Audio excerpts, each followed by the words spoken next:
their leadership and incredible commitment to this office and its mission of public safety for all.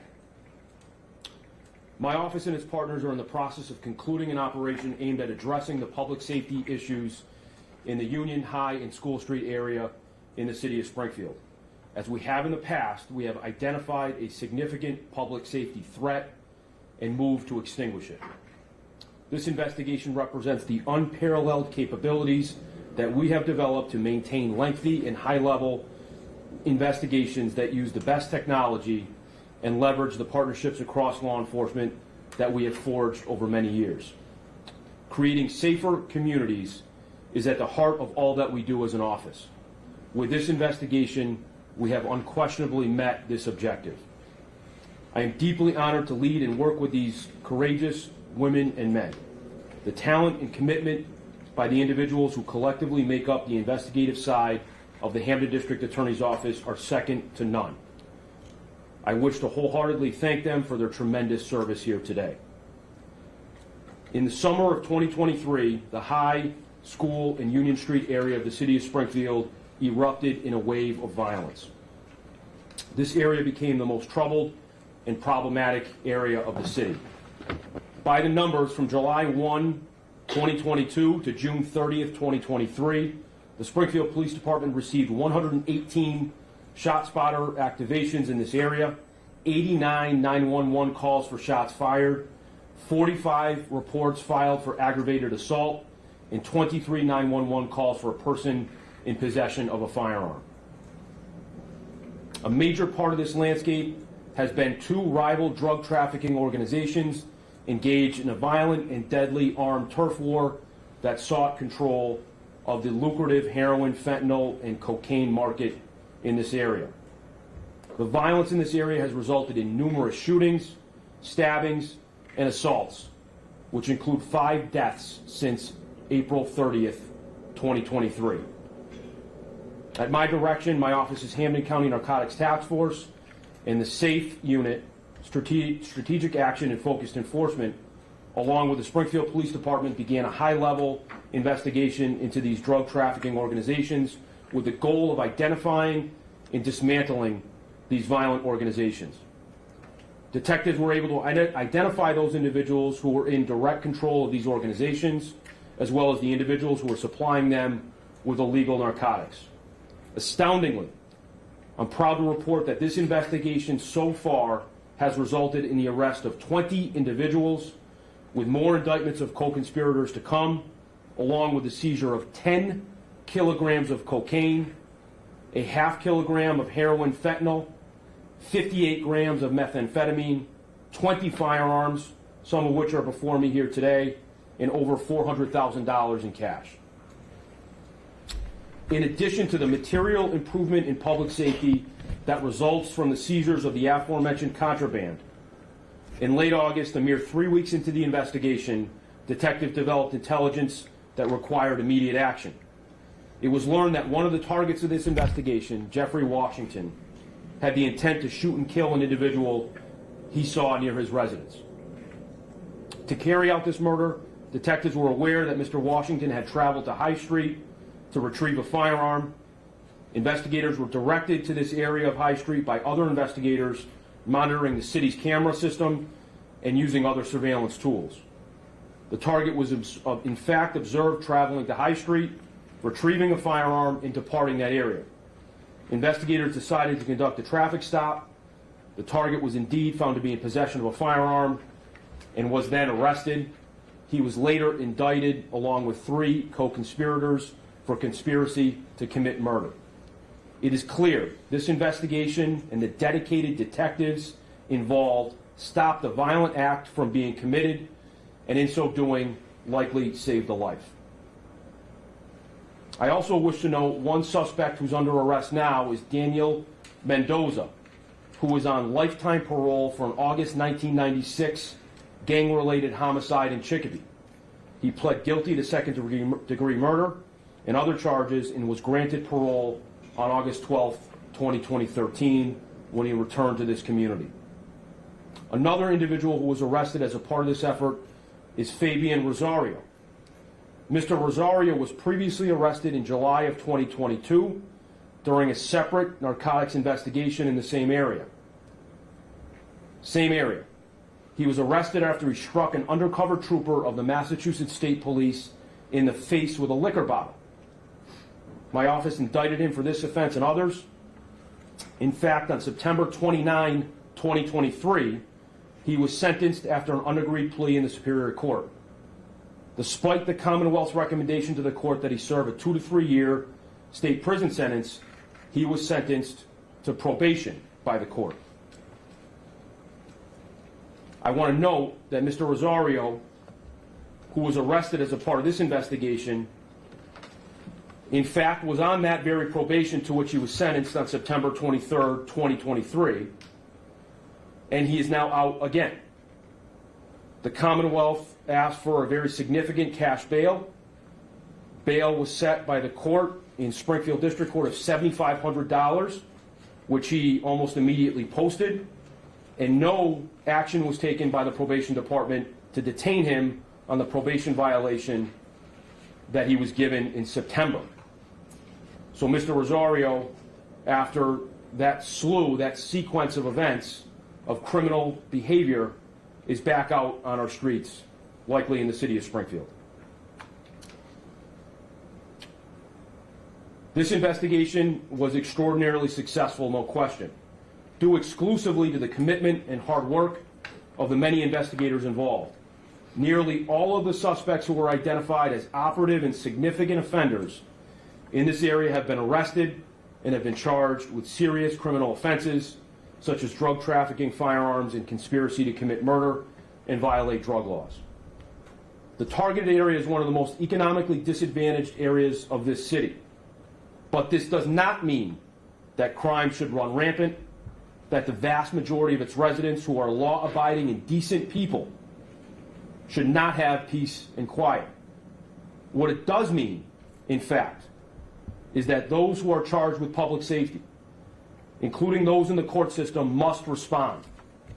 We must stand up for those who can't do so for themselves. We must do what we can to ensure that all people can live without fear, that all people have an equal opportunity to raise their kids safely and live peacefully. A press release will go out shortly identifying suspects arrested along with their charges. I thank you, and I'm happy to take any questions. How did you know when the last arrest occurred here? Part of this whole investigation? We'll provide that information for you, Stephanie. It's ongoing. As I said, we're really not concluded completely, but we're at a position where we can report the majority of, I think, the results of this investigation. So there'll still be a heavy law enforcement presence down out in there? There will be, and credit to the Springfield Police Department, who also responded in early summer with added resources and a focus on this area. The Massachusetts State Police certainly responded not only through my office, but with additional marked cruisers and other units. And the federal authorities did as well. It was really a very collaborated, concerted effort that law enforcement came together and talked about, understanding that this area was deeply troubled and that there was violence and drug distribution that needed to be curtailed and stopped. So that effort continues. I certainly, Deputy Chief Kent would talk about that. It's obviously welcome to do so. The Springfield Police Department continues to monitor that area very closely along with its partners, no question. You mentioned Mr. Rosario. He was one of those arrested as part of this investigation. Correct. His status now is that he's out in the street? That's correct, on bail. In fact, he was seen the day after his arrest in that same area. Are you frustrated by the fact that he's out on bail at this point? Indeed, I am. I'm frustrated not only for, myself and the work that we try to do and the efforts that we take, the hard work of assistant district attorneys in court who make these arguments.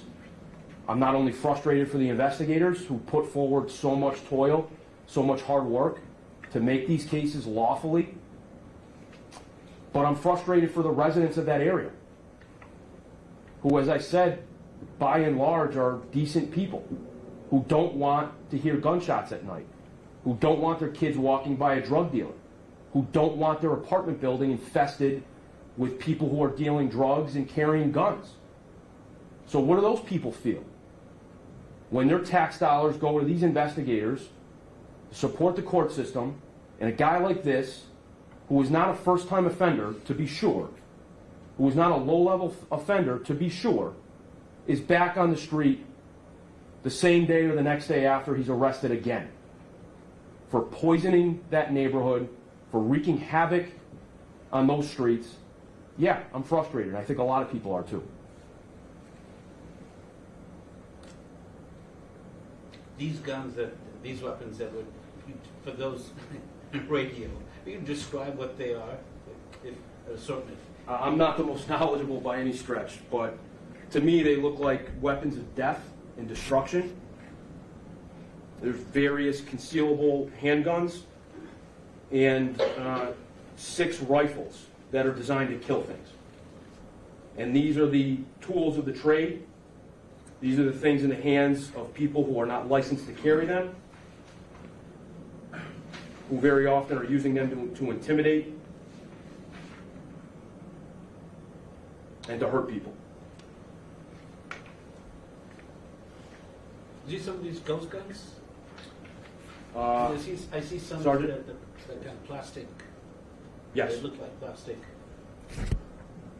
Yes, they are. Some are ghost guns.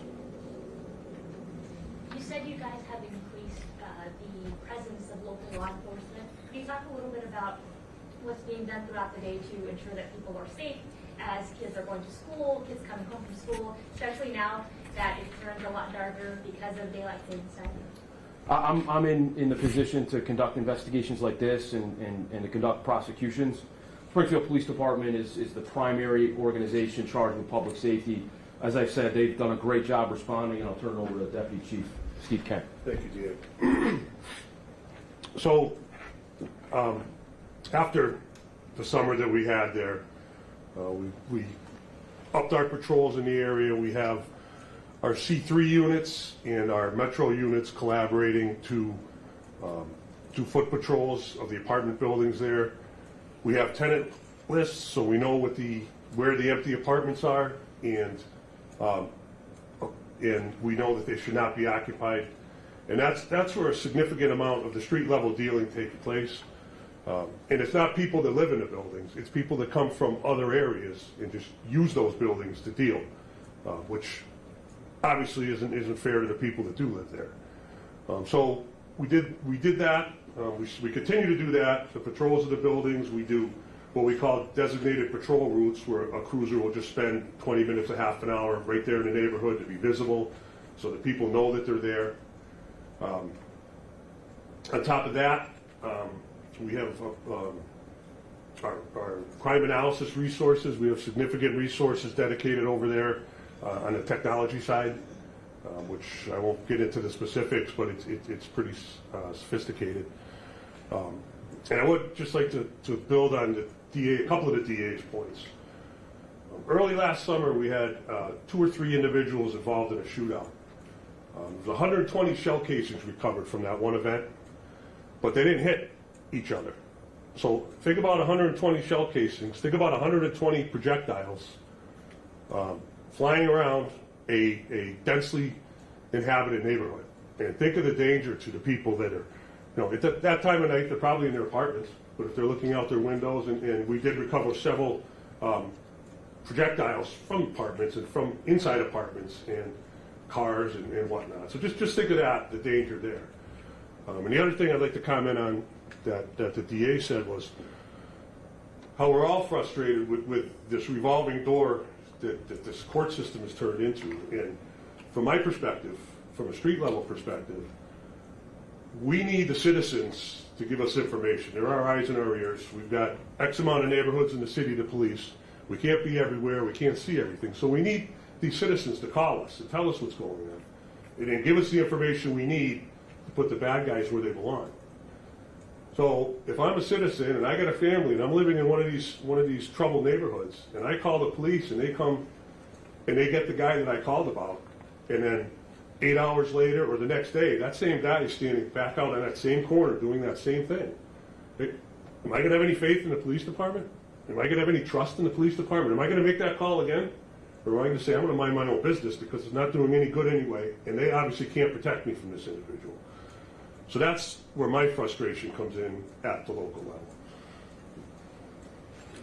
Excuse me, Deputy Chief, if I may ask, you mentioned that the dealers don't generally live in there, they're doing business in there. Correct. What about customers? Are they also from outside, or are they part of the neighborhood? I would say it's probably a mix of both, maybe half and half. If you know where to find your dealer, I mean, that's where if you're a customer, you're going to go where the dealers are, right? So they come from outside the neighborhood. I'm sure there's probably a decent amount or significant amount that live in that area. And when I say that area, I call it a half-mile radius or whatnot. But yeah, it's a mix.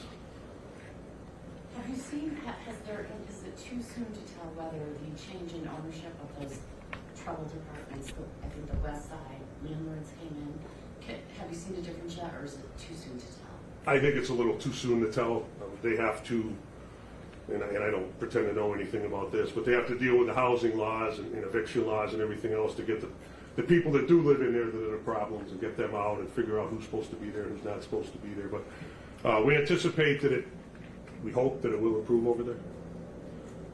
There's some initial good signs, though. There's been greater level of cooperation with police than had existed initially, which was a part of, I think, letting this problem sort of grow, that the building management and ownership was not involved effectively, was absentee, right. And there was some aspects of the criminal operation there that our investigation revealed that had to do with folks who were a part of the building operation. So that made things more difficult. As the deputies, The management?